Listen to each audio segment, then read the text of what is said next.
This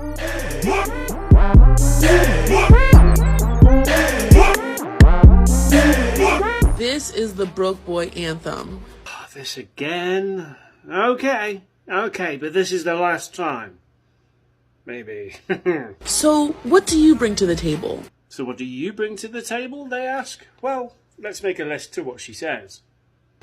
Babe, if you're a grown man and you're asking me what I bring to the table, yeah, you're broke, you're a bum. So it's not your personality then? Okay, tick. And you clearly are saying, that's like another way of saying, but I need you to pay half the bills, Gabby. Okay, got it. She's broke and she's a bum. No, by your own logic. I need you to pull your weight around here. Well, there's going to be a lot of people thinking the same joke right now. Stop it. Don't sink to that level. But my thing is, I only date providers. I only date men who can and is able to provide for me. Good on you. You want what you want, and I'm not going to judge you. However, the answer to the question that you're answering is you don't bring anything to the table. So, a real man? Oh, no, shh. You do not get to define what a real man is based on what you think a man should act like. Let's flip it around for a split second. A real woman wouldn't sponge off a man. It's different when you flip it, isn't it? A man that I would be interested in, he wouldn't be asking me all that. He wouldn't be asking me what I bring to the table. I am the table. I show up. So again, you bring nothing to the table. Guess what you do to a table? You serve it. Just say that. You bring nothing to the table. You want to be served. Nothing wrong with that. I be me. That's what I offer. I'm there. That's how you know I'm interested. I mean, the self-entitlement is a bit much, but you know, whatever floats your boat. I don't need to show interest by paying for half the date. I just need to show up for you to know that I'm interested. I know this is going to sound crazy, but a guy showing up to a date with you might indicate that he's interested. Yeah, it just kind of sounds like you're a bit of a sponger. I'm so sorry, but you're a sponger. Okay? And I'll know when you're interested, when you're paying. Yeah, it's like you've never seen the film Pretty Woman. We know what I'm getting at. But I would like to point out that anyone who does say shit like this... This is the broke boy anthem. are more likely to be those kind of people that completely lack any emotional support, care, love, compassion, appreciation, and they are just milking you for everything you've got. Avoid. I'm still trying to figure out who the hell making six figures is dating her. What the hell is wrong with you? What's going on, YouTube? It's your boy Ron back with another video. If you're new to the platform, welcome to the tribe. At the end of this video, I hope you subscribe. Today we are going to be discussing the provider talking point. This is something that I've wanted to talk about for quite some time. There seems to be a growing trend of women who all of a sudden want a provider. You know, the single, Miss Independent, boss chick era seems to be slowly fading away. But my question is why come the women before you didn't think about this 60 years ago? See, this is one of the issues with the feminist movement, women empowerment. Everything is about the right now. They didn't stop and think about how this would affect us as far as marriage and dating goes years later. You fast forward to where we are now, neither gender feels incentivized to want to do anything long lasting or long term. So I am going to play a clip for you guys, and I'm also going to be showing you some of the comments from that clip so that way y'all get a better understanding of where I'm coming from. All right, so without further ado, let's go ahead and jump into the next clip. Can we talk about how I am attracted to men who are providers? The other day I was on TikTok Live and someone asked me what kind of man do I date, and I said I would only date a man if he was a provider. And the viewers went through the freaking roof when I said that. Immediately. There were people who were, supportive, nice. And then there was like so many different men who were like, gold digger, what do you bring to the table? What do you bring to the table? Listen, there is absolutely nothing wrong if you don't desire a provider as a woman. There's nothing wrong if as a man, you don't want to be a provider. You want half and half. There's nothing wrong with that. But I'm not attracted to that.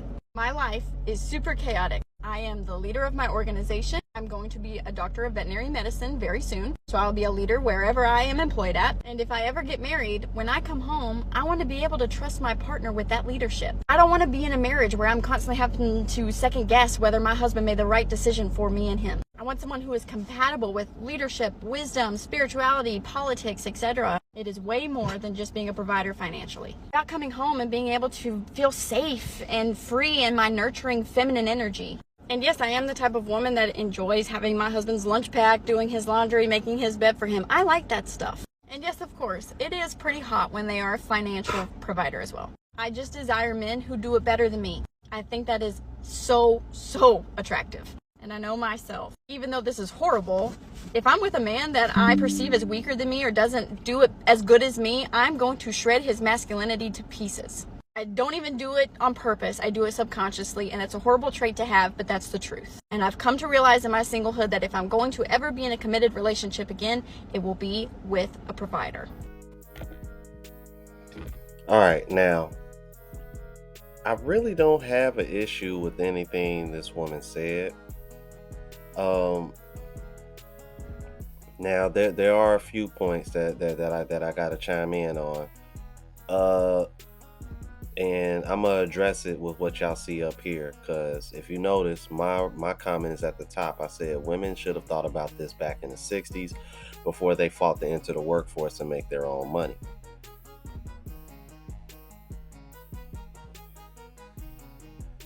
I mean, it's pretty simple. It's pretty simple. And just like y'all fought to get in the workforce, I'm pretty sure if y'all all want to be most of y'all seem to want to be stay-at-home wives and mothers. I'm pretty sure y'all can fight for the same thing. Pretty sure y'all could. Now, what's interesting is the next comment right here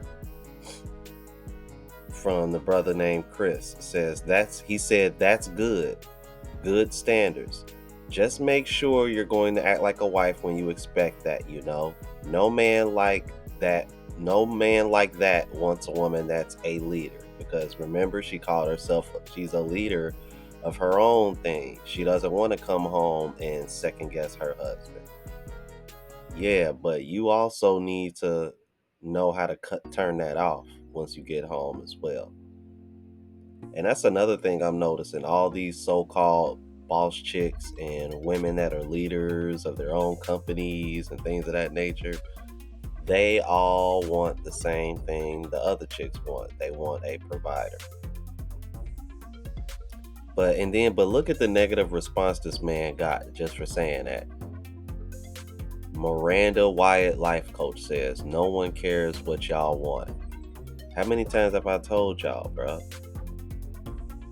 This dating culture is so one-sided, and women wonder why men are checking out.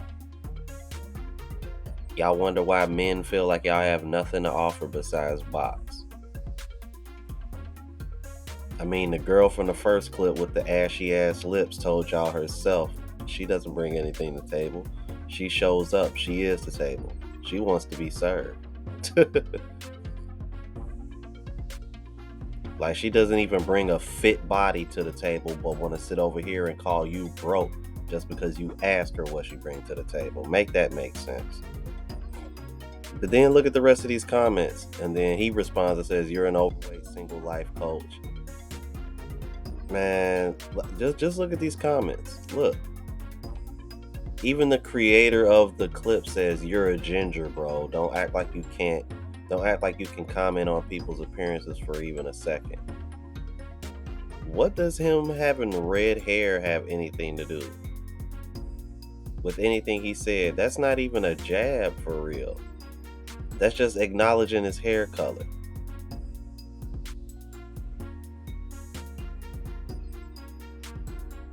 I mean, the women who rock the mic the best in my life been redheads. I'm like, should I hold redheads accountable for that? I mean, I'm just saying, like, what was the purpose of that? Then this woman down here sounds like you have some insecurities. No woman wants a man child either. So, I mean, bruh, this is ridiculous, man. This is ridiculous. See how they respond so negatively when you. But this is what y'all all want. My question for y'all ladies is, why aren't y'all having these conversations with women who lived in that time before y'all started making y'all own money, and ask them why in the hell did y'all want to start working? Because from what I see, a lot of women don't want to work.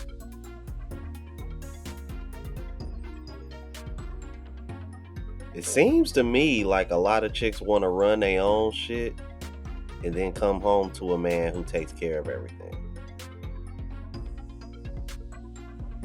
Power couple goals. That seems to be the vibe that I'm catching from a lot of women nowadays. I want to run my own thing, but I want to be able to come home to him and he takes care of everything.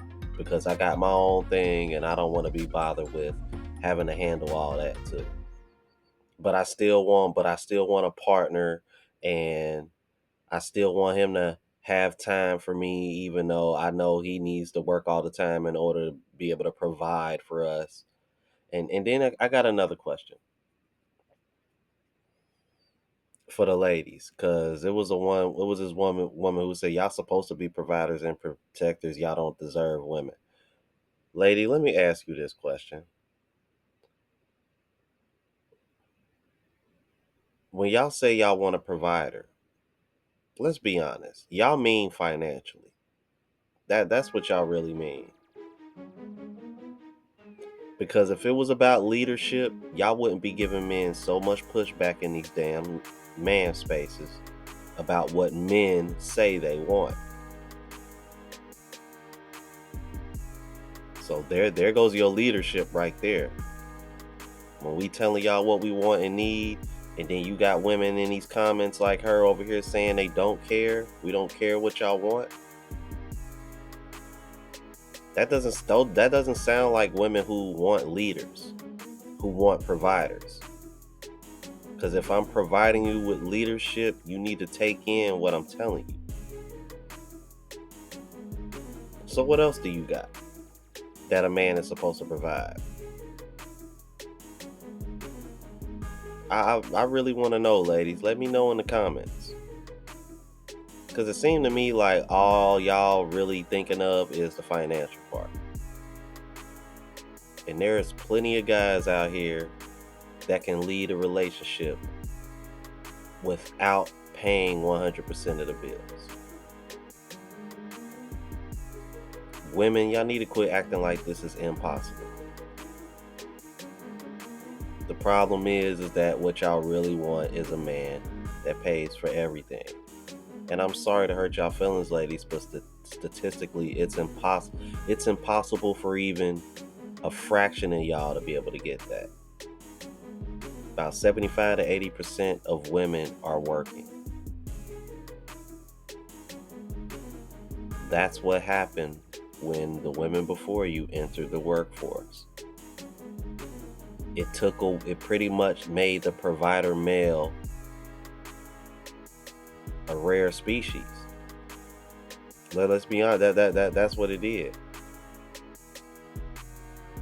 And women want to sit over here and say men are having a hard time adjusting. I would actually argue that it's the women that are having a hard time adjusting. Because even though y'all make y'all own money now, y'all still want a man that pays for everything. And in this economy, it just doesn't make sense. That's why it's predicted that more and more of y'all are going to be single and childless Because even though we keep giving y'all more money, more opportunities, y'all still want a man that's superior than you. Just like that woman in the last clip said. That's crazy, ain't it, fellas? Y'all let me know what y'all thought about this, man. If you're new to the platform, please subscribe. OGs, I appreciate the love and support. Make sure y'all hitting that bell notification. That way y'all know when I'm uploading. Hit the like button because it helps with the algorithm. It helps me reach a broader audience. Also, look out for the travel vlog channel, Unplugged Traveler. Link is in the description and pinned in the comments. Until the next video, y'all. Deuces.